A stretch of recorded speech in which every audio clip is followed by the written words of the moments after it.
Kau pikir kau tahu apa itu rumah? Apa itu keamanan? Bagaimana jika kengerian terbesar justru datang dari benda yang paling dekat denganmu? Dari sebuah mobil tua yang dibeli ayahmu dengan bangga. Sebuah mobil bekas kecelakaan yang menyimpan lebih dari sekadar kenangan buruk. Siap-siap, karena teror itu akan segera menjemputmu di setiap perjalanan. Dan kau tak akan pernah bisa lari.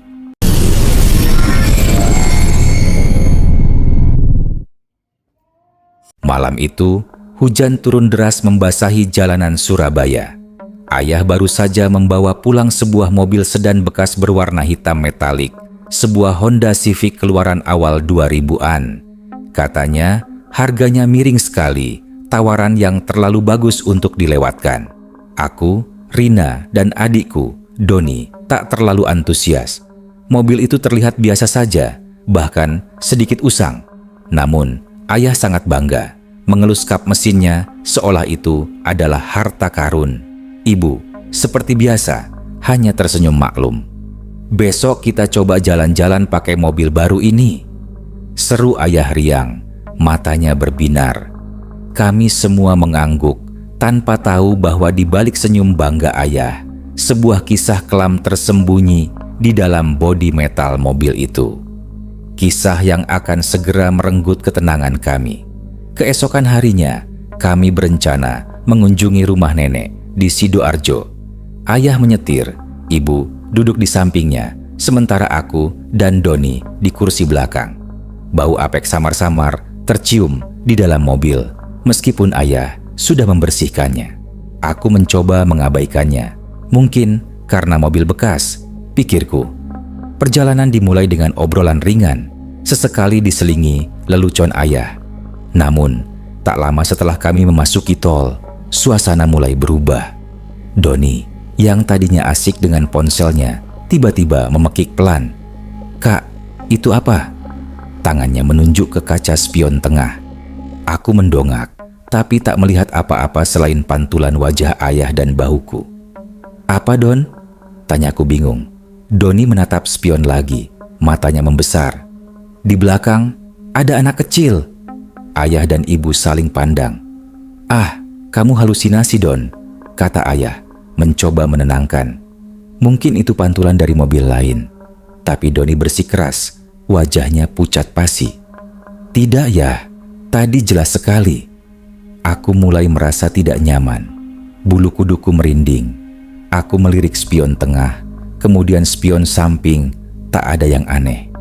Namun, rasa dingin tiba-tiba menjalar di punggungku, seolah ada seseorang di belakang kami, meskipun tak ada kursi penumpang lain di baris ketiga. Beberapa menit kemudian, ayah mempercepat laju mobil. Tiba-tiba, suara deru mesin terdengar aneh, seperti suara erangan pelan yang berasal dari bawah kap mesin. Lalu, hembusan napas dingin menerpa tengkuku. Aku menoleh ke belakang, tak ada apa-apa. Tapi aku yakin, itu bukan sekadar perasaan. Perjalanan berlanjut, dan Doni tampak semakin gelisah. Ia terus melirik spion, sesekali menunduk seolah menghindar dari sesuatu. "Kak, dia di sana lagi," bisiknya padaku. Suaranya bergetar. Aku mencoba menenangkan Doni, tapi hatiku sendiri mulai dipenuhi ketakutan. Ayah mulai terlihat cemas. Ia terus-menerus melirik ke spion tengah. Raut wajahnya tegang. Ibu juga tak banyak bicara. Ia menggenggam tangan ayah erat. Udara di dalam mobil terasa semakin berat, dingin, menusuk tulang. Aroma apek tadi kini bercampur dengan bau anyir yang samar, seperti darah kering. Tiba-tiba, lampu indikator oli di dashboard menyala. Ayah sontak panik. "Kenapa ini? Padahal baru saja diservis." Ia menepikan mobil di bahu jalan. Begitu mobil berhenti, semua terasa hening. Hening yang mencekam. Hanya suara rintik hujan yang memukul atap mobil. Saat ayah keluar untuk memeriksa mesin, aku memberanikan diri melirik spion tengah. Jantungku serasa berhenti berdetak. Di sana, di kursi belakang, tepat di antara aku dan Doni, Samar-samar terlihat siluet seorang wanita dengan rambut panjang terurai menutupi wajahnya. Sosok itu terlihat membungkuk, seolah sedang memandang ke arah kami. Wajahnya tidak terlihat jelas, namun aura kesedihan dan kengerian memancar darinya. Matanya, meski tak terlihat, seolah menatap lurus ke arahku. Aku berteriak. Ibu menoleh, terkejut. Doni sudah menangis ketakutan. Ibu memeluk kami berdua, mencoba menenangkan, meskipun ia sendiri terlihat sangat ketakutan. Ayah kembali masuk ke mobil, wajahnya juga pucat. Mesinnya tidak apa-apa, katanya. Suaranya bergetar. Tapi di kaca belakang, aku melihat ia tidak melanjutkan kalimatnya, hanya menunjuk ke arah spion. Kami memutuskan untuk pulang. Perjalanan pulang terasa seperti neraka. Setiap kali ayah melirik spion, ia akan mengernyitkan dahi. Doni terus-menerus menunduk, tak berani menatap ke depan. Aku sendiri merasa seperti ada sepasang mata yang terus mengawasi kami dari belakang. Bau anyir semakin kuat menusuk hidung. Aku bahkan merasa seperti ada embusan napas dingin di telingaku. Setibanya di rumah, kami semua langsung masuk tanpa banyak bicara. Malam itu tak ada yang bisa tidur nyenyak. Aku terus membayangkan sosok wanita berambut panjang di spion. Mimpi buruk menghampiriku tentang tangan-tangan dingin yang menarik-narik kakiku di dalam mobil hitam itu. Ayah dan ibu juga terlihat sangat terguncang. Mobil hitam itu kini terparkir di garasi, seolah menyimpan sebuah rahasia kelam yang siap meneror kami kapan saja. Ketakutan itu baru saja dimulai. Sejak kejadian di tol, suasana di rumah kami berubah drastis. Ayah yang biasanya ceria, kini sering melamun dan terlihat gelisah. Ibu juga tampak murung, seringkali menghela napas panjang. Doni, adikku, menjadi pendiam. Ia seringkali terbangun di malam hari dengan tangisan ketakutan, mengatakan ada sesuatu di dekatnya. Aku sendiri, Rina, tak bisa tenang. Setiap kali aku melewati garasi dan melihat mobil hitam itu terparkir, bulu kuduku merinding. Aura dingin dan menyeramkan seolah memancar dari benda mati itu. Beberapa hari kemudian, ayah mencoba untuk bersikap normal. Ia bersikeras bahwa apa yang kami alami hanyalah kebetulan atau mungkin efek kelelahan. Mungkin kita semua terlalu lelah waktu itu, katanya, mencoba meyakinkan kami dan mungkin juga dirinya sendiri. Ayah akan bawa mobil itu ke bengkel, diperiksa total. Meskipun ayah berusaha tegar, aku tahu ia juga ketakutan. Malam-malam, aku sering mendengar ayah dan ibu berbisik-bisik di kamar mereka, membahas kejadian itu. Aku samar-samar mendengar kata-kata seperti kecelakaan, korban, dan tak tenang. Rasa penasaran dan ketakutan bercampur aduk dalam benakku. Puncaknya adalah saat ayah kembali dari bengkel. Wajahnya lebih pucat dari biasanya, matanya memerah. Ia langsung duduk di sofa ruang tamu, pandangannya kosong. Ibu menghampirinya, khawatir. "Ada apa ya?" tanyanya lembut. Ayah tak menjawab, ia hanya menunjuk ke sebuah dokumen yang dipegangnya. Itu adalah surat keterangan dari bengkel, bukan, lebih tepatnya, sebuah laporan riwayat mobil. Di sana tertulis jelas bahwa mobil itu pernah mengalami kecelakaan parah beberapa tahun lalu. Bukan hanya kecelakaan biasa, tapi sebuah insiden fatal yang melibatkan beberapa korban jiwa. Salah satu korban, seorang wanita muda, ditemukan tewas di kursi belakang. Jantungku mencelos membaca detail itu. Wanita muda di kursi belakang, sosok yang kulihat di spion. Pantas saja harganya murah, gumam ayah pahit. Mereka tidak bilang apa-apa saat menjualnya. Kini kami semua tahu mengapa mobil itu terasa begitu dingin, begitu menakutkan. Itu bukan sekadar mobil bekas. Itu adalah sebuah peti mati berjalan, menyimpan kenangan tragis dan mungkin arwah yang tak tenang. Malam itu, teror yang kami rasakan semakin intens. Aku sedang mengerjakan tugas di kamarku saat tiba-tiba ku dengar suara ketukan pelan dari arah garasi. Ketukan itu berirama, seolah seseorang mengetuk kaca jendela mobil. Awalnya, aku mengabaikannya, berpikir itu hanya suara ranting pohon yang tertiup angin. Tapi, ketukan itu semakin keras dan jelas, seolah ada yang ingin masuk. Aku menahan napas, jantungku berdegup kencang. Aku mencoba meyakinkan diriku bahwa itu hanya imajinasiku. Namun, tiba-tiba, suara deru mesin mobil samar-samar terdengar dari garasi. Padahal, kunci mobil ada di tangan ayah. Aku melirik jam dinding. Sudah lewat tengah malam. Ketakutan membuatku memberanikan diri. Aku berjalan perlahan ke arah jendela kamarku yang menghadap garasi. Melalui celah tirai, aku melihat ke arah mobil hitam itu. Tak ada siapa-siapa di sekitar mobil. Namun, tiba-tiba lampu dalam mobil menyala dan mati secara berurutan, seperti ada seseorang yang bermain-main dengan saklarnya. Lalu, aku melihatnya. Di kursi pengemudi, samar-samar terlihat siluet seseorang. Rambut panjang terurai dan kepalanya sedikit menunduk. Tangan sosok itu seolah memegang kemudi. Itu bukan ayah. Tubuhku membeku. Aku ingin berteriak, tapi suaraku tertahan di tenggorokan. Sosok itu perlahan mengangkat kepalanya. Meskipun wajahnya tak terlihat jelas karena gelap dan pantulan kaca, aku bisa merasakan tatapan kosong yang menusuk dari balik rambutnya. Lalu, sebuah suara desahan pelan, seperti tangisan tertahan, terdengar dari dalam mobil. Suara itu begitu sedih, begitu menyayat hati, membuat bulu kuduku meremang. Aku tak tahan lagi. Aku berlari keluar kamar dan membangunkan ayah dan ibu. Ayah dan ibu terbangun dengan panik. Aku menceritakan apa yang kulihat dan kudengar. Ayah segera mengambil kunci mobil dan senter, lalu berjalan hati-hati menuju garasi. Ibu memelukku dan Doni erat-erat, wajahnya tegang. Kami menunggu dalam kegelapan yang mencekam.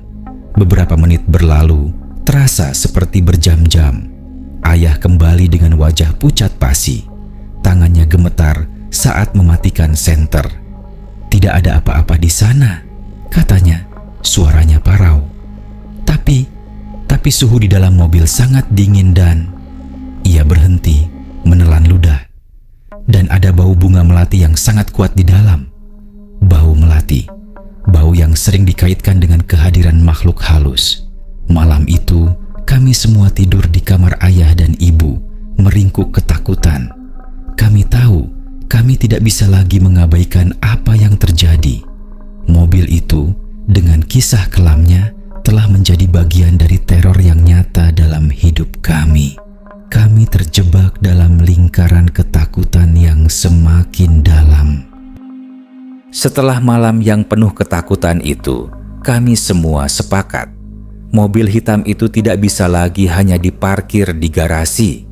Ayah memutuskan untuk menjualnya secepat mungkin, meskipun harus rugi besar. Namun, masalahnya tidak sesederhana itu. Setiap kali ayah mencoba memasang iklan penjualan atau menghubungi dealer mobil bekas, selalu ada saja hambatan. Ponselnya mati mendadak, koneksi internet terputus, atau calon pembeli tiba-tiba membatalkan janji tanpa alasan jelas. Seolah-olah ada kekuatan tak kasat mata yang tidak mengizinkan mobil itu pergi dari kami. Sementara upaya penjualan terus menemui jalan buntu, teror dari mobil itu semakin menjadi-jadi. Lampu-lampu di rumah seringkali berkedip-kedip saat malam hari, terutama jika kami sedang berkumpul di ruang tamu yang paling dekat dengan garasi. Terkadang terdengar suara gesekan benda berat dari garasi, seperti ada yang memindahkan perabot, padahal tidak ada siapa-siapa di sana. Doni, adikku, menjadi yang paling terdampak. Ia sering terbangun dengan jeritan di malam hari, menceritakan tentang teman barunya yang selalu mengajaknya bermain di dalam mobil. Doni akan menggigil ketakutan Saat menyebutkannya, matanya melotot, seolah melihat sesuatu yang mengerikan. Ia bahkan mulai menggambar sosok-sosok abstrak yang mengerikan dengan mata kosong dan rambut panjang terurai yang sangat mirip dengan gambaran sosok yang kulihat di spion. Suatu malam, ayah sedang tidur di sofa ruang tamu karena kelelahan setelah seharian mengurus masalah penjualan mobil. Aku sedang berada di dapur membuatkan teh hangat untuk ibu. Tiba-tiba, ku dengar suara ayah berteriak dari ruang tamu. Aku berlari ke sana dan melihat ayah terduduk di sofa. Napasnya tersengal-sengal, keringat dingin membanjiri wajahnya. "Ada apa ya?" tanyaku panik. Ayah menatapku dengan mata melotot. Dia di depanku, Rina," ucapnya terbata-bata. Dia berdiri di sana menatapku. Ayah menunjuk ke arah pintu garasi yang tertutup. Wajahnya pucat pasi, matanya kosong, dan dia memakai gaun putih yang compang-camping. Aku merinding mendengar penuturan ayah. Ini bukan lagi sekadar penampakan di spion atau suara-suara aneh. Sosok itu kini berani muncul di dalam rumah kami. Ibu datang dan memeluk ayah, mencoba menenangkannya. Kami semua merasakan kehadiran makhluk itu, aura dingin yang menyelimuti seluruh ruangan. Puncaknya adalah ketika ayah memutuskan untuk membiarkan mobil itu tidak terparkir di garasi dan ditutupin terpal. Tapi tidak bisa dikeluarkan karena mesin mobil seperti mati hidup dan tidak bisa difungsikan seperti tidak mau keluar dari garasi. Namun, ketika kami tidak sadar, mobil sudah terparkir di garasi tanpa ada yang menggerakkan. Suatu sore, saat kami sedang makan malam, tiba-tiba kami mencium bau anyir yang sangat menyengat, lebih kuat dari sebelumnya. Bau itu memenuhi seluruh rumah, membuat kami mual. Kami mencoba mencari sumbernya, dan bau itu semakin kuat saat kami mendekati garasi. Ayah memberanikan diri membuka pintu garasi. Kami semua terkejut. Di dalam mobil, di kursi penumpang depan, terlihat jelas bercak darah segar. Bukan bercak kecil, tapi sebuah noda besar yang meresap ke jok kulit berwarna krem. Darah itu terlihat baru, seolah baru saja tumpah. Bau anyirnya kini semakin menusuk hidung, membuat kami semua mundur ketakutan. Ini tidak mungkin, gumam ayah. Suaranya bergetar. Bagaimana bisa? Kami semua tahu ini bukan kebetulan. Ini adalah pesan, peringatan dari sosok tak kasat mata yang menghuni mobil itu. Ia tak ingin kami menjualnya. Ia tak ingin kami melepaskannya. Ia ingin terus bersama kami, meneror kami, mungkin untuk mencari keadilan atau sekadar melampiaskan rasa sakitnya. Malam itu, kami tak bisa tidur. Setiap suara kecil membuat kami melonjak. Aku melihat Doni menangis dalam tidurnya, meronta-ronta seolah ada yang menariknya. Ibu terus-menerus berdoa, suaranya bergetar. Ayah duduk di ruang tamu, mematung, menatap kosong ke arah garasi. Kami merasa terjebak. Teror ini bukan lagi hanya mimpi buruk. Ini adalah kenyataan pahit yang harus kami hadapi setiap hari. Kami tidak tahu apa yang harus kami lakukan. Mobil itu telah menjadi pusat ketakutan kami, sebuah benda mati yang menyimpan kekuatan supranatural yang mengerikan, yang tak mau melepaskan kami dari genggamannya. Kami seolah terperangkap dalam lingkaran setan yang tak berujung. Kabar tentang mobil ayah yang berhantu akhirnya sampai ke telinga paman kami, Om Danu, yang tinggal di Jakarta. Om Danu adalah sosok yang selalu skeptis terhadap hal-hal mistis, lebih percaya pada logika dan sains. Ia seringkali mencibir cerita-cerita hantu yang kami dengar. Namun, setelah mendengar cerita detail dari ayah melalui telepon, terutama tentang bercak darah segar di jok mobil, nada suaranya berubah. Ada sedikit keraguan dan kekhawatiran yang terselip. Ia memutuskan untuk datang ke Surabaya untuk melihat sendiri. Kedatangan Om Danu membawa sedikit harapan bagi kami. Setidaknya ada orang dewasa lain yang bisa membantu mencari solusi. Om Danu tiba di rumah kami beberapa hari kemudian dengan wajah yang awalnya masih menunjukkan sedikit keraguan. Tapi begitu ia melangkah masuk ke garasi dan melihat mobil hitam itu, ekspresinya berubah derapan. Ia merasakan hawa dingin yang menusuk dan matanya menyapu jok yang ternoda darah. Ia tak berkomentar banyak, hanya menghela napas panjang. Jadi ini mobilnya, katanya pelan, lebih kepada dirinya sendiri. Kami menceritakan semua teror yang kami alami, dari penampakan di spion, suara-suara aneh, kemunculan sosok wanita di rumah, hingga bercak darah di jok. Om Danu mendengarkan dengan saksama, sesekali mengangguk, namun raut wajahnya semakin serius. Ia kemudian mencoba memeriksa mobil itu, membuka pintu, memeriksa interiornya. Saat Om Danu duduk di kursi pengemudi, mencoba menyalakan mesin, tiba-tiba ponselnya berdering keras.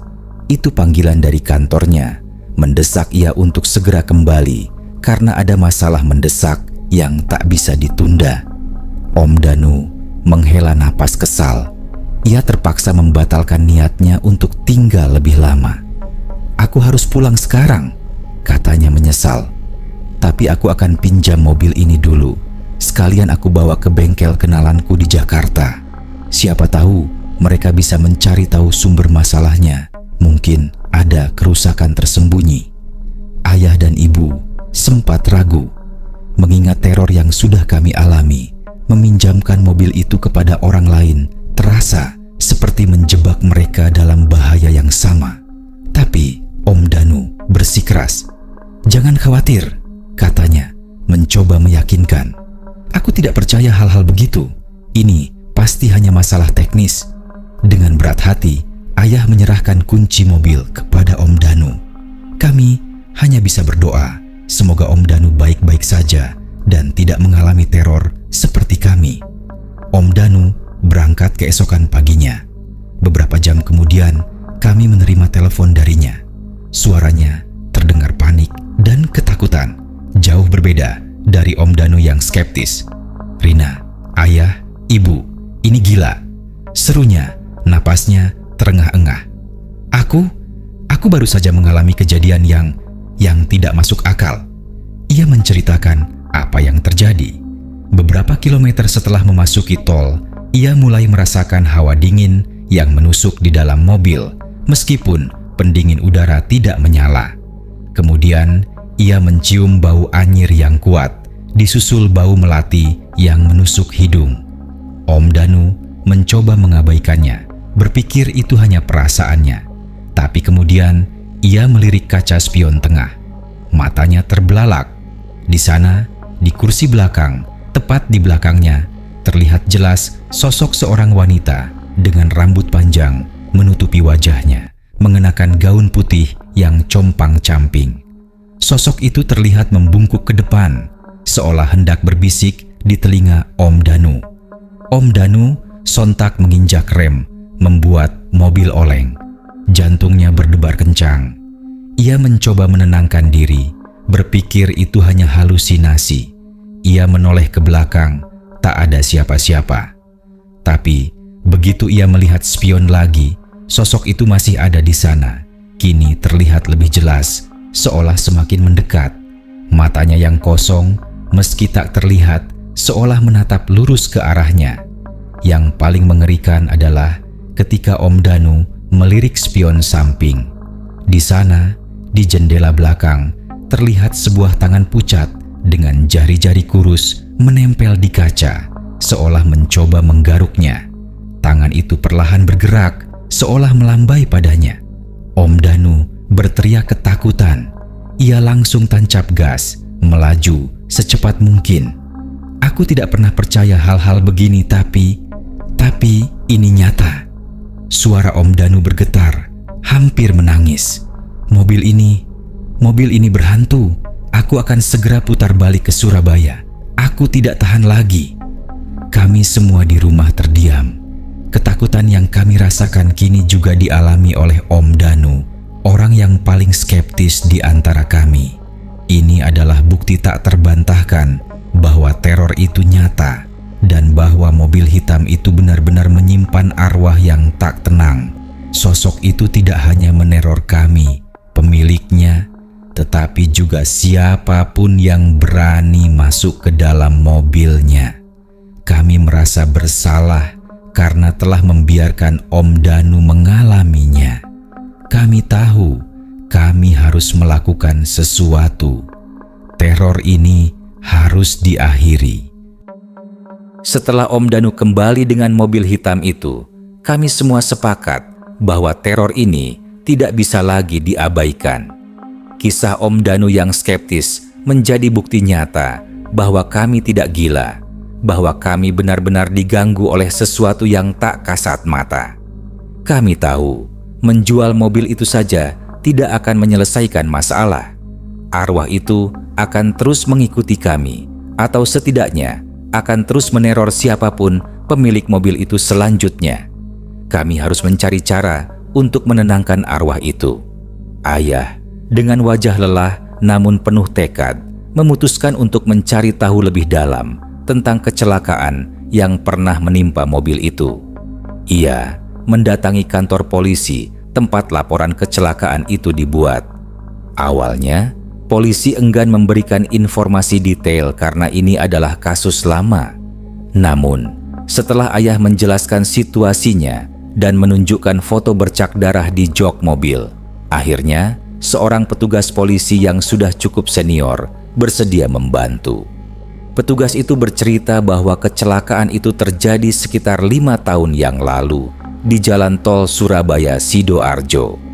Sebuah truk kontainer mengalami remblong dan menabrak bagian belakang mobil hitam itu dengan sangat keras. Mobil itu terlempar ke pembatas jalan dan terguling beberapa kali. Sopir truk meninggal di tempat. Di dalam mobil hitam itu ada seorang pria dan seorang wanita. Pria itu yang ternyata adalah pengemudi berhasil selamat dengan luka parah. Namun, wanita muda yang duduk di kursi belakang ditemukan tewas terjepit di reruntuhan mobil. Namanya Citra, Bu Citra Amara, kata petugas polisi itu, menunjukkan selembar laporan lama yang sudah menguning. Usianya baru 24 tahun. Ia sedang hamil muda saat itu. Tragis sekali. Jantungku serasa diremas. Hamil muda. Jadi, bukan hanya arwah Citra yang meneror kami, tapi mungkin juga arwah calon bayinya. Ini menjelaskan mengapa teror itu terasa begitu kuat dan menyedihkan. Citra dan bayinya tewas mengenaskan di dalam mobil itu. Pantas saja arwahnya tak tenang. Kami juga mengetahui bahwa mobil itu tidak langsung dijual setelah kecelakaan. Pemilik sebelumnya, suami Citra, mencoba untuk memperbaikinya. Namun setelah beberapa kali mengalami kejadian aneh dan teror yang mirip dengan kami, ia akhirnya menyerah dan menjualnya dengan harga sangat murah kepada seorang broker mobil bekas yang kemudian menjualnya kepada ayah tanpa memberitahu riwayatnya. Pulang dari kantor polisi, kami semua merasa semakin prihatinkan. Kisah tragis Citra dan calon bayinya membuat kami iba. Ia bukan arwah jahat yang ingin menyakiti, melainkan arwah yang penuh kesedihan dan mungkin kemarahan karena kematiannya yang tragis. Ia ingin kami tahu apa yang terjadi padanya. Ayah kemudian mencoba mencari alamat keluarga Citra yang tertera di laporan polisi. Setelah mencari tahu ke beberapa alamat lama, akhirnya kami berhasil menemukan rumah orang tua Citra di sebuah desa kecil di Malang. Kami memutuskan untuk pergi ke sana. Kedatangan kami disambut dengan tatapan curiga oleh orang tua Citra yang sudah renta.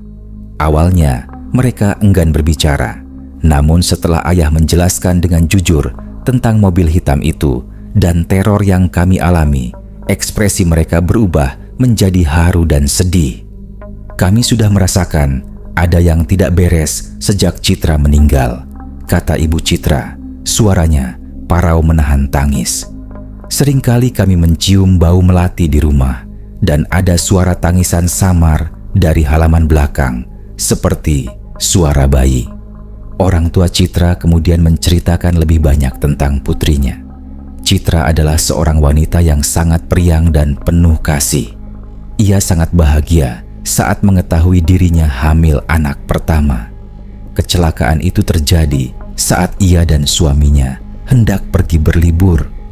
Suaminya yang selamat dari kecelakaan kini hidup dalam trauma mendalam dan sering menyalahkan dirinya sendiri. Kami menunjukkan foto mobil hitam itu kepada mereka, dan Ibu Citra langsung mengenali bekas kecelakaan di bagian belakang mobil. Itu mobilnya Citra, bisiknya. Air mata mengalir di pipinya. Ia sangat menyayangi mobil itu. Kami menyampaikan permintaan maaf kami atas semua yang terjadi dan menjelaskan bahwa kami ingin membantu menenangkan arwah Citra dan bayinya. Orang tua Citra terharu. Mereka mengatakan bahwa mereka sudah lama ingin melakukan tahlilan untuk Citra dan bayinya, namun kondisi keuangan mereka tidak memungkinkan. Mendengar itu, ayah langsung menawarkan diri untuk membantu biaya tahlilan dan doa bersama untuk Citra dan bayinya. Kami semua setuju. Kami tahu ini adalah satu-satunya cara untuk mengakhiri teror ini. Bukan dengan mengusir, tapi dengan menenangkan, dengan memberikan kedamaian kepada arwah yang tak berdaya itu. Harapan baru menyelimuti kami, bahwa kami akhirnya menemukan jalan untuk mengakhiri mimpi buruk ini. Beberapa hari kemudian, kami mengadakan acara tahlilan dan doa bersama di rumah orang tua Citra di Malang. Suasana haru menyelimuti acara itu. Keluarga kami bersama keluarga besar Citra dan beberapa tetangga berkumpul untuk mendoakan almarhumah Citra dan calon bayinya. Ayah telah membawa mobil hitam itu ke Malang, memarkirnya di halaman rumah orang tua Citra. Untuk pertama kalinya, mobil itu terasa tidak terlalu menyeramkan, mungkin karena kami telah memahami kisah di baliknya. Saat doa-doa dipanjatkan, aku merasakan kehadiran yang berbeda. Bukan lagi hawa dingin atau aura ketakutan yang mencekam, melainkan perasaan damai dan sedih yang mendalam. Aku memejamkan mata, membayangkan Citra dan bayinya, berharap mereka menemukan ketenangan. Doni, yang biasanya ketakutan setiap kali melihat mobil itu, kini terlihat lebih tenang. Ia bahkan sempat mengelus-elus ban mobil saat kami tiba, seolah ingin menyampaikan sesuatu. Setelah acara doa selesai, kami semua berkumpul di teras. Ibu Citra datang menghampiri kami. Matanya masih sembab, namun ada senyum tipis di bibirnya. "Terima kasih banyak, Nak," katanya kepada ayah. Suaranya bergetar. "Kalian sudah membantu kami menenangkan Citra. Kami sangat bersyukur." Ayah mengangguk, matanya juga berkaca-kaca. "Kami juga berterima kasih, Bu. Dengan begini, kami jadi tahu apa yang harus kami lakukan." Malam itu, kami memutuskan untuk menginap di rumah orang tua Citra. Aku tidur di kamar tamu bersama ibu dan Doni. Untuk pertama kalinya dalam waktu yang sangat lama, aku bisa tidur nyenyak tanpa mimpi buruk. Aku merasa ada beban berat yang terangkat dari pundakku. Keesokan paginya, saat kami bersiap untuk pulang, kami melihat ayah sedang berbicara dengan suami Citra, Mas Hendra, di dekat mobil. Mas Hendra adalah seorang pria yang terlihat tegar, namun raut wajahnya menyiratkan kesedihan yang mendalam. Saya akan mencoba merawat mobil ini," kata Mas Hendra kepada ayah. "Ini adalah satu-satunya peninggalan yang tersisa dari Citra dan bayi kami." Ayah terkejut, namun kemudian tersenyum lega. "Benarkah? Kalau begitu, ini kuncinya, Mas. Biarkan mobil ini menjadi kenangan indah bagi Mas dan keluarga." Ayah menyerahkan kunci mobil kepada Mas Hendra. Kami semua merasa keputusan ini adalah yang terbaik. Mobil itu seharusnya berada di tangan orang yang benar-benar peduli, yang memiliki ikatan emosional dengan Citra. Mungkin ini yang diinginkan oleh arwah Citra, agar mobil itu kembali kepada keluarganya, tempat ia merasa paling aman. Saat kami pamit pulang, Ibu Citra memeluk kami satu persatu. "Datanglah lagi kapan-kapan, Nak," katanya. Kami meninggalkan desa itu dengan perasaan campur aduk. Ada kesedihan atas kisah tragis Citra, namun juga kelegaan karena teror itu telah berakhir. Perjalanan pulang ke Surabaya terasa berbeda. Mobil yang kami tumpangi terasa ringan. Tidak ada lagi hawa dingin yang mencekam. Tidak ada lagi bau anyir atau melati. Kami tidak melihat penampakan lagi di spion. Tidak ada lagi suara-suara aneh. Kami akhirnya bebas. Setibanya di rumah, suasana terasa lebih tenang. Doni kembali ceria seperti sedia kala. Ayah dan ibu tidak lagi terlihat gelisah. Kami semua bisa tidur nyenyak setiap malam. Sesekali, kami masih teringat akan mobil hitam itu dan Citra. Kami berharap di tangan Mas Hendra, arwah Citra dan bayinya bisa menemukan kedamaian abadi. Beberapa bulan kemudian, kami mendapat kabar dari Mas Hendra. Ia mengatakan bahwa mobil itu tidak lagi mengalami kejadian aneh. Ia telah membersihkan mobil itu secara menyeluruh dan bahkan memperbaiki beberapa bagian yang rusak. Mas Hendra juga sering mengajak mobil itu berkeliling, seolah mengajak Citra dan bayinya berjalan-jalan. Ia bahkan mengatakan bahwa terkadang ia merasa seolah ada kehadiran hangat di sampingnya saat mengemudi, bukan lagi kehadiran yang menakutkan, melainkan kehadiran yang menenangkan, seolah Citra dan bayinya kini benar-benar telah berdamai.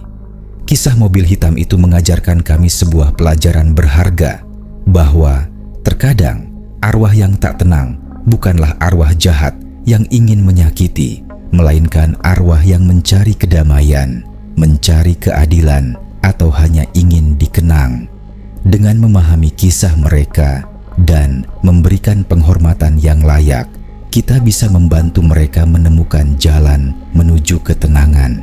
Dan kisah ini yang dimulai dari ketakutan yang nyata, berakhir dengan kedamaian yang kami temukan bersama, meyakinkan kami bahwa dunia ini menyimpan misteri yang lebih dalam dari yang bisa kita bayangkan, dan bahwa batas antara dunia nyata dan dunia tak kasat mata bisa menjadi sangat tipis.